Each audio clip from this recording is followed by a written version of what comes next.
20 साल की उम्र में लीला एक जिज्ञासु पुरातत्ववेत्ता हैं और सैम 30 वर्ष का एक अनुभवी असामान्य अन्वेषक है। अमेलिया एक दुखद अतीत वाली 19वीं सदी की भूत है। मार्कस 20 साल की उम्र में लीला का तकनीक प्रेमी सहायक है। लीला की टॉर्च परित्यक्त महल के अंधेरे में खो गई थी।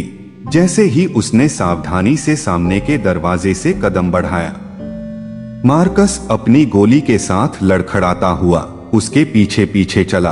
हवा धूल और भूली बिसरी यादों की गंध से घनी थी। वे इन दीवारों के भीतर दबे रहस्यों को उजागर करने के लिए यहाँ आए थे, जिनके बारे में अफवाह थी कि उन पर 19वीं सदी की आत्मा का साया है। लीला, यह जगह मुझे रोमांचित कर देती है, मार्कस फुसफुसाया। उसकी आवाज टूटी हुई खिड़कियों से आती हवा के बीच बमुश्किल सुनाई दे रही थी। यही चीज इसे रोमांचक बनाती है, लीला ने मुस्कुराते हुए उत्तर दिया। उसकी आंखें जिज्ञासा से चमक रही थीं। कल्पना करें कि हमें यहाँ क्या मिल सकता है। अचानक दालान में ठंडी हवा बहती है और तापमान तेजी से गिर जाता है। सैम, जो फोयर में अपने उपकरण स्थापित कर रहा था, भौहें चढ़ा बैठा। वह यहाँ है, उसने बुदबुदाया। उसकी आवाज स्थिर लेकिन उत्साहित थी।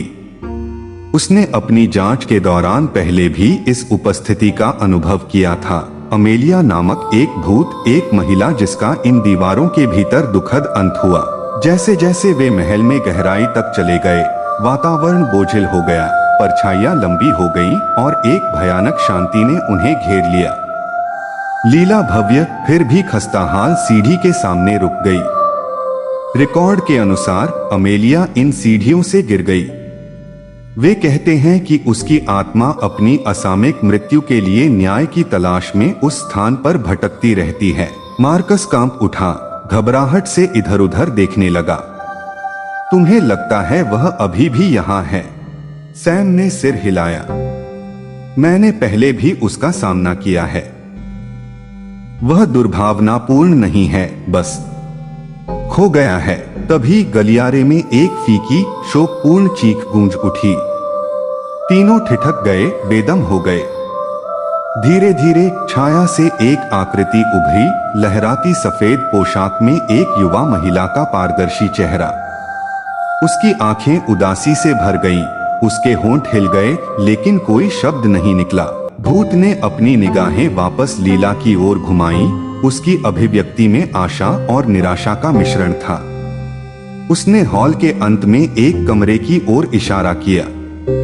लीला ने सहानुभूति की एक अजीब भावना महसूस करते हुए सिर हिलाया और आगे बढ़ने लगी। सैम और मार्कस उसके पीछे पीछे चल रहे थे। अमेलिया, लीला ने आगे बढ़ते हुए धीरे से पूछा। कमरे के अंदर उन्हें एक जर्जर मेज पर धूल भरी पुरानी पत्रिका मिली। लीला ने उसे ध्यान से खोला तो सुंदर लिखावट से भरे पन्ने सामने आए। यह उसकी डायरी होनी चाहिए, वह फुसफुसाई। यह उसके साथ जो हुआ उसकी कुंजी हो सकता है।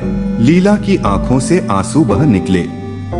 वह सिर्फ अपनी कहानी बताना चाहती है, उसने अमेलिया की भूतिया आकृति को देखते हुए कहा। सैम एक छोटा उपकरण पकड़कर आगे बढ़ा। अमेलिया, हम तुम्हारी कहानी बताएंगे। अब आप आराम कर सकते हैं। उसने उपकरण को सक्रिय कर दिया और एक नरम रोशनी कमरे में छा गई, जो तब तक तेज होती गई जब तक कि अमेलिया का रूप उसमें घुलना शुरू नहीं हो गया। धन्यवाद, उसकी आवाज हवा में फुसफुसाती हुई सुनाई दी और कमरे में शांति का एहसास हुआ। लीला, सैम और मार्कस चुपचाप खड़े थे। जो अभी हुआ था उसका बोझ अपने ऊपर ले रहे थे। महल उजियाला लग रहा था, दमनकारी अंधेरा हट गया। उन्होंने अमेलिया को वह दिया जिसकी उसे जरूरत थी, पहचान और समापन। महल से बाहर निकलते ही लीला ने आखिरी बार पीछे मुड़कर देखा। पुराना घर अब दुअख की जेल की जगह शांति का स्थान लगने लगा।